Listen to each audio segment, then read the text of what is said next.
કહેતા કે મને ગળામાં જટ હાર પહેરાવો, મારે પ્રમુખ થવું છે. એ પ્રમુખને પ્રમુખ કહેતા, મને ગળામાં જટ હાર પહેરાવો, મારે પ્રમુખ થવું છે, અને નફો ન થાય નુકસાન જાય ક્યાં નાવા જવું છે. આમાં આપણા ક્યાં કાંઈ છે, જે થવું એ સામે વાળાનું છે. આવી સ્થિતિ છે એટલે પડાપડી થાય છે. એટલે આમાં કોઈ નવ કરશો કોઈ શોક રસિકડા, નવ કરશો કોઈ શોક, એના જેવું છે. કોઈ નાગરિકોએ એમ ન માનવું કે ફરણાભાઈને ટિકિટ નથી આપી એટલે અમને તમને અમથોય ક્યાંય ન્યાય થવાનો હતો નહીં. 60-75 વર્ષની આઝાદી થઈ, સમસ્યા એકે ઘટી હોય તો કયો? બે વસ્તુ નથી ઘટતી, એક વસ્તી અને એક સમસ્યા. આ બે એમને ચાલુ જ છે. બે ખરાબ છે. શું કામ ખરાબ છે? આપણે ઓછી માયા નથી ને. મત તમે કોઈ હારા માણાને ક્યાં દીધો? નાગરિકોએ શું કર્યું? મારા તારા જેવી જ વાત કરી છે ને. આપણે અનેક વખત બોલી ગયા કે ભાઈ લેવા ને કડવા ને ચુવાડિયા ને તળપદા ને માઇનોરિટી ને રઘુવંશી ને દલિત ને ફલાણું. એટલે ભલા માણસ, તમારે આ ચૂંટણી કોઈ નાતની ચૂંટણી થોડી છે કે જાતિની છે. પ્રદેશ વિસ્તાર તમારા વિસ્તારની છે. તમારા વિસ્તારમાં નળ ગટર લાઇટ બાથરૂમ સંડાસ શિક્ષણ આરોગ્ય એનું કોણ સારું કરીએ કેમ છે, એમાં કોનું વિઝન છે, કોણ સમર્પિત છે, કોણ સક્ષમ છે, એવા માણસને. અરે એ પછી ગમે એ નાતનો હોય ને ગમે ત્યાંનો હોય છે તો ભારતીય. પશ્ચિમ બંગાળમાંથી કેમ ન આવ્યો હોય ગુજરાતમાં રહેવા કે હીરા ઘસવા? કે અહીંયા અમારે ત્યાં બંગાળી લોકો બહુ છે રાજકોટમાં. ચાંદી સોના ચાંદી ઠીક છે, અત્યારે શ્રમિકોના સ્વરૂપમાં છે, પણ માની લો કે એમાંથી કોઈક સારો માણસ હોય તો છોડો ને કે એ અહીંનો હોવો જોઈએ. કઈ આયાતી ભાયાતી ની ક્યાં સવાલ છે? તો ભારતીય. જનતાની સેવા કરવા માટે આટલા લોકો તલ પાપડ હોય અને મારામારી ઉપર ઉતરી આવે, અને જો એ ખરા અર્થમાં બધા સેવા જ કરવાના હોય તો આપણે રામ રાજ્ય ના થઈ ગયું હોય. રાજકોટ થી માંડી વડોદરા, સુરત, અમદાવાદ બધી જગ્યાએ ભાજપ નહીં, તમામ પક્ષમાં હજી તો ભાજપે યાદી જાહેર કરવાના હતા નહીં, ડાયરેક્ટ મેન્ડેટ આપવાના હતા, જેથી આ ડખો જે થયો એ ન થાય. શિસ્તબદ્ધ કેડર ને કેડર બેઝ પાર્ટી ને એવું બધું જે હતું, એટલે બધા મેણા ટોણા મારતા હતા કે ભાઈ તમે તો કેડર બેઝ છો. ક્રાઇટેરિયા પણ નક્કી કરી નાખ્યા હતા કે 60+, 60+ ને નહીં આપીએ, 3 વખતથી વધુ ટર્મ લીધા હોય એને નહીં આપીએ, સગાવાદ નહીં, ફલાણું. આમાં કાંઈ બહુ અમુક જગ્યાએ પાળવામાં આવ્યું, બાકી ક્યાંય પાળવામાં આવ્યું નથી. રાજકોટમાં એક જ પરમાર ફેમિલીના 2 સદસ્યોને ટિકિટ મળી, એક મહિલા છે ને એક જેન્ટ્સ છે. મુશ્કેલી એક વખત તો ઠીક હતું, અત્યારે જ અમે જાણ્યું એમાંના જે ભાઈને ટિકિટ મળી છે એની પર તો 302 સહિતના કેટલાય આરોપ અને ગુના દર્જ થયેલા છે. બોલો. અને હા, એટલે જે મૂળ હતા એને પડતા મૂકવામાં આવ્યા, અને બાકીના જે લોકોને લેવામાં આવ્યા તો એથી સારા હોય તો હજી ઠીક કે ભાઈ જેને પડતા મૂક્યા એના કરતા જેની ઉપર પસંદગીનો કલર જોડ્યો એ બહુ સારા વ્યક્તિ હતા તો સમજી શકાય. હવે આવા અપરાધી તત્વો ભલે કમસે કમ FIR તો એની ઉપર દર્જ છે, બુટલેગર તરીકેની પણ છાપ હોય એવી પણ છે, અને ખૂન ને 302. બોલો, બાપા દીકરા બે ઉપર તો હોબાળો થવો લાજમી જ હતો, તમે સમજો. પણ એને ભારતીય જનતા પાર્ટી પછી શું કર્યું, એટલે હોબાળો જો વહેલા ડિક્લેર કરી દીધા હોત તો 2-4 દિવસ સુધી ગાજત અને આબરૂ જાત. એના કરતા હવે સમજતું પછી તો આજે 3 વાગ્યા સુધીનો ટાઈમ છે. એ લોકો 12:39 નું જે વિજય મુહૂર્ત કહેવાય છે એમાં બધાને ફોર્મ ભરવા જ પડે એમ છે ઉમેદવારીના.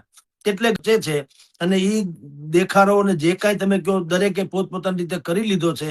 એટલે કેડર બેઝ ને ફલાણું ને ભાઈ જગદીશભાઈ વિશ્વકર્માની તમે જે કહો છો એ પ્રમાણે શિસ્તબદ્ધતા ને એ કાંઈ નહીં. જે લોકોને એમ લાગે કે આપણા મોંમાં આવેલો કોળિયો છીનવાઈ ગયો, અથવા તો આપણે જેને વકરો એટલો નફો માનતા હતા એવી સલુકાઈ ભરેલી જે ચીજ હતી સત્તા નામની, એ આપણી પાસેથી ખસકી ગઈ, એટલે બધા ઉધામા મચાવે છે. જો ખરા અર્થમાં મેં પેલા શરૂઆતમાં કીધું તેમ આ તો હજી ભાજપ, હજી કોંગ્રેસ, આમ આદમી બધું થવાનું, એમાં આ ડખા થવાના જ છે, પણ એમાં ઓછા શું કામ થવાના?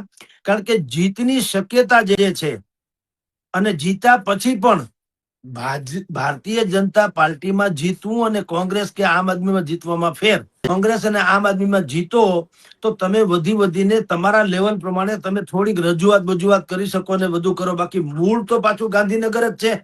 જિલ્લા તાલુકા પંચાયતમાં ધારો કે કોંગ્રેસ કે આમ આદમી ક્યાંય પણ જીતે માની લ્યો તો એને ગ્રાન્ટ તો ગાંધીનગર થી જ મંજૂર કરાવવાની ને.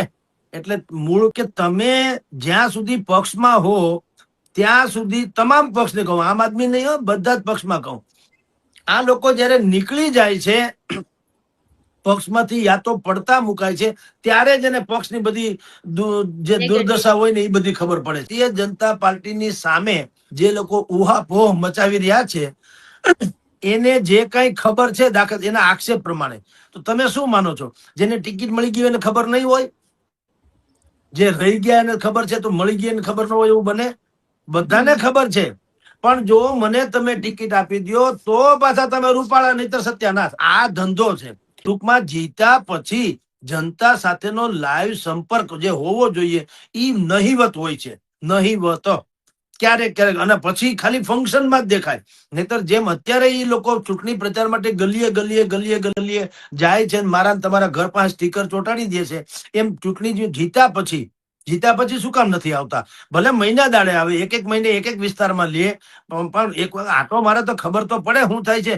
જીતા પછી કાંઈ નહીં, પછી અમારે બધાએ જવાનું, એટલે નાગરિકોએ અહીંયા જવાનું, હાથે પગે લાગવા, ભાઈ સાહેબ અમારી નળ ગટર લાઈટ ગટર નું કઈ કરો, અમારે ત્યાં સ્ટ્રીટ લાઈટ નથી, અમારે ત્યાં આવા કૂતરાનો ત્રાસ છે, કે અમારે ત્યાં ઢોરનો ત્રાસ છે, કે અમારે ત્યાં ગંદ સફાઈ બરાબર થતી નથી. એ અમારે એને કાયદેસરની અરજ કરવાની ગરજ પ્રમાણે. અને ઓલા પાછા સાહેબ થઈને ઠીક છે હું જોઈ લઈશ, નહીતર એમ નહીં કે દોડીને આવે, આ ઘટનાક્રમ જુએ, લાગતા વળગતાને ફોન કરે, તાત્કાલિક બોલાવે, એવી કોઈ સ્થિતિ નથી. જેવું અહીંયા રાજકોટમાં એક 108 ની ભૂમિકામાં નામ છે જેનું, અતુલ રાજાણી, કોંગ્રેસના છે, અતુલ રાજાણી. એના જેવું કામ બધામાં હોવું જોઈએ તો મેળ પડે. હવે એવું છે નહીં, અને મોટા ભાગના કિસ્સાઓમાં જીતા પછી જેને માલ મલિદા ખાતા હોય ને એવું જ લાગ્યા કરે છે. આમ આદમીને તો જોકે 10 પૂરતા ઉમેદવાર મળશે કે કેમ એ થોડીક શંકા છે. અને ઈ શંકા એ પક્ષને ગળાઉદીની ખાતરી હોય એમ એને બુદ્ધિપૂર્વક પાણી પેલા પાળ બાંધી લીધી. કેજરીવાલે મુખ્યમંત્રીને પત્ર લખીને, લેખિતમાં પત્ર લખીને બુદ્ધિપૂર્વક કહી દીધું, જયારે ઈસુદાન ગઢવીની ધરપકડ થઈ, 1000 જેટલા કાર્યકરોને આ લોકો જેલમાં પૂરી દેવા માંગે છે, અથવા ડરાવે ધમકાવીને ચૂંટણી લડતા અટકાવવા માંગે છે. હવે આ વાત વિધાન જે છે કુને પૂર્વકનું છે.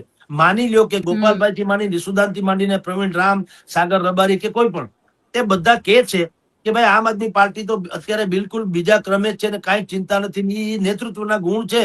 પણ વાસ્તવિકતા છે એ જુદી છે કે પૂરતા એને ઉમેદવારો હજી મળવા અઘરા છે.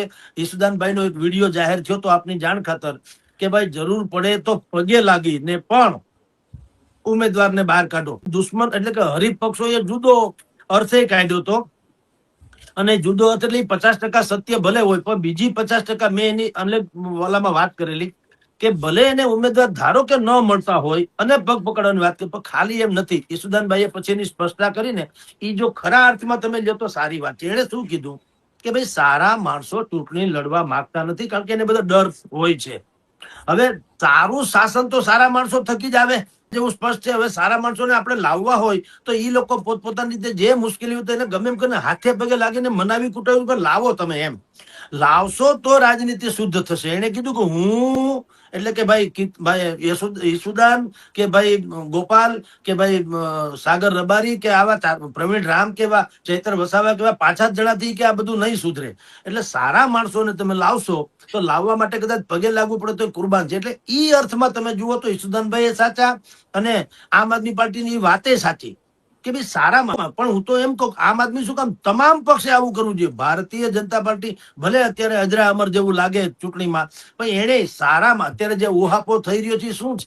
ક્યારે આવું હોય કે સેવા કરવા માટે થઈને માણસ ધડાધડ લડે? એવું સાંભળ્યું કે સેવા તો કરવી હોય તો અમસ્તી થઈ કે ખેસની ક્યાં જરૂર છે, સત્તાની ક્યાં જરૂર છે? તમારે જનતાની સેવા જ કરવી છે તો તમે કોઈ પણ રીતે કરી શકો. તમારાથી બનતી સેવા ભૂતકાળમાં તમે કરી